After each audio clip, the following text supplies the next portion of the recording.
नमो भगवते वासुदेवाय नमः। ओम नमो लक्ष्मी नारायण नमः। जय हो लक्ष्मी नारायण की। राधे राधे सभी दोस्तों को। मैं आंसू उम्मीद करता हूँ सभी लोग बढ़िया होंगे। दोस्तों, ज्येष्ठ मास के शुक्ल पक्ष में जो एकादशी पड़ती है उसे निर्जला एकादशी कहते हैं। और जो भी भक्तजन इस एकादशी का व्रत रखते हैं उन्हें 24 एकादशी के व्रत का पुण्य प्राप्त होता है।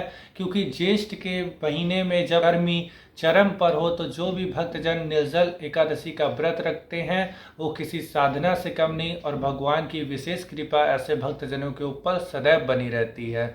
आज की इस वीडियो में मैं आप सभी भक्तजनों को बताऊंगा कि इस साल 2026 में निर्जला एकादशी का व्रत किस दिन रखा जाएगा, किस समय किया जाएगा इस व्रत का पारण। घर में ही रहकर सबसे सरल पूजा अर्चना की विधि मैं आप सभी भक्तजनों को बताऊंगा, जो आप सभी भक्तजन घर में ही रहकर अपना सकते हैं और इस व्रत को रख सकते हैं। और इस दिन पड़ने वाले सभी शुभ मुहूर्तों के बारे में मैं आप सभी भक्तजनों को बताऊंगा। तो इस बार पंचांग के अनुसार साल 2026 में ज्येष्ठ मास के शुक्ल पक्ष की एकादशी तिथि का प्रारंभ होगा 24 जून को बुधवार वाले दिन शाम के 6:13 पर, और इस तिथि का समापन होगा 25 जून को गुरुवार वाले दिन रात्रि को 8:09 पर। तो उदय तिथि के अनुसार इस बार निर्जला एकादशी का व्रत 25 जून को रखा जाएगा।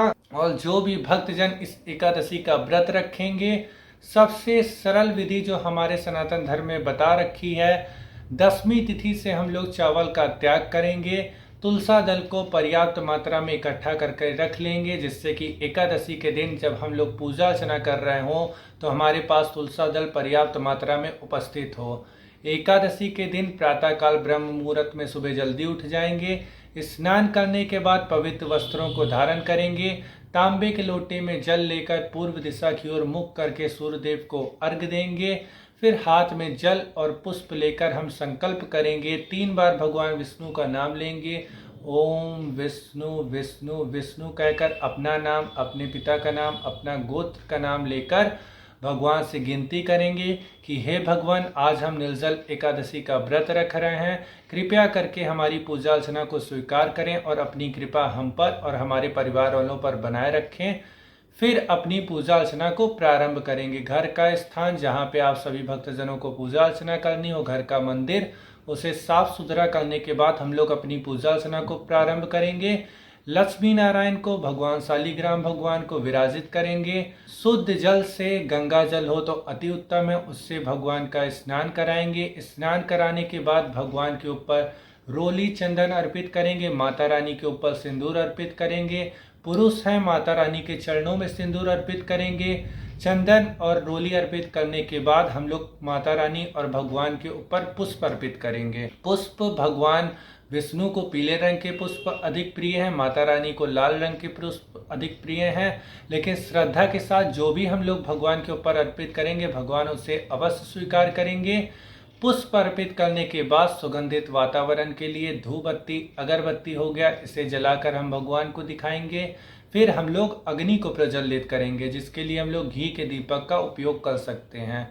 अग्नि को प्रज्वलित करने के बाद, क्योंकि हम लोग इस दिन निर्जल एकादशी का व्रत है, अगर किसी कारणवश कोई भक्तजन निर्जल एकादशी का व्रत नहीं रख पा रहा है तो ऐसे ही व्रत रख सकते हैं फलाहार खाकर।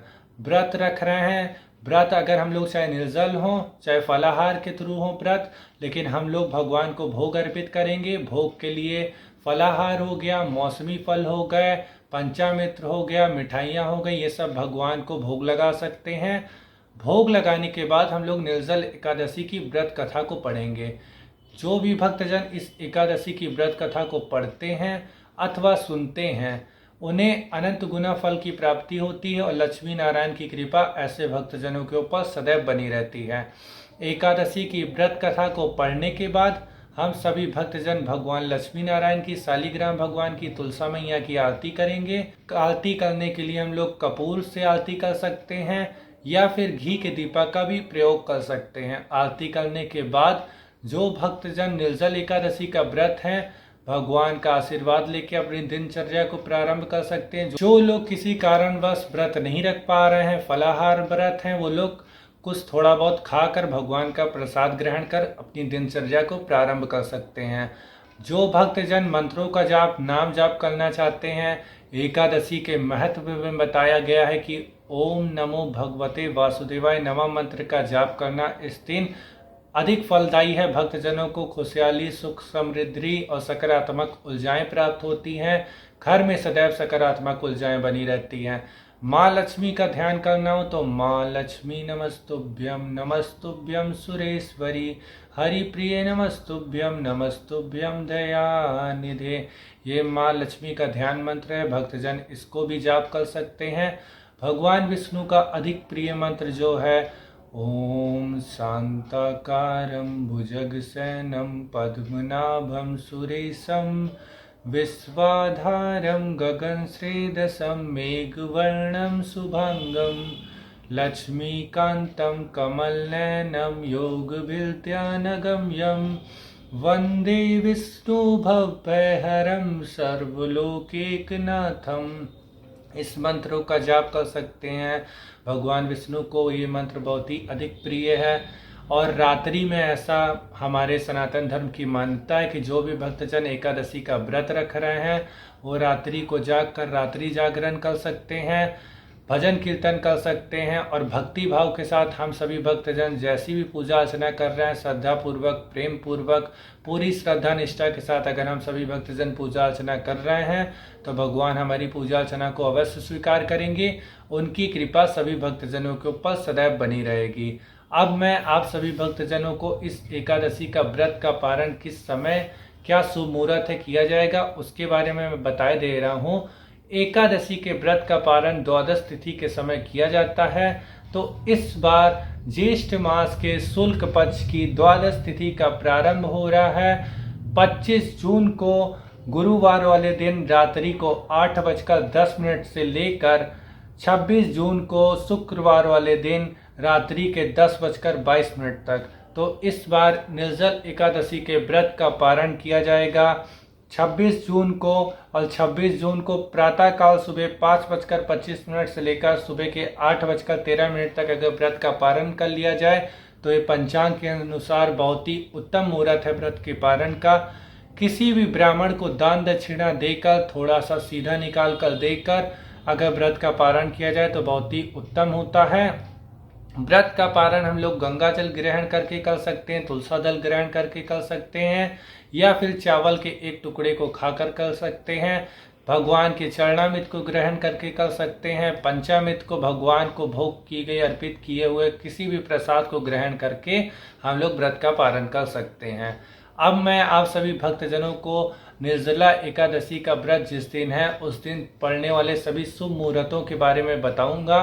तो पंचांग के अनुसार इस दिन सूर्योदय का समय है सुबह 5:12 पर, सूर्यास्त का समय है शाम के 6:57 पर, ब्रह्म मुहूर्त का समय है सुबह 3:50 से लेकर सुबह के 4:31 तक का।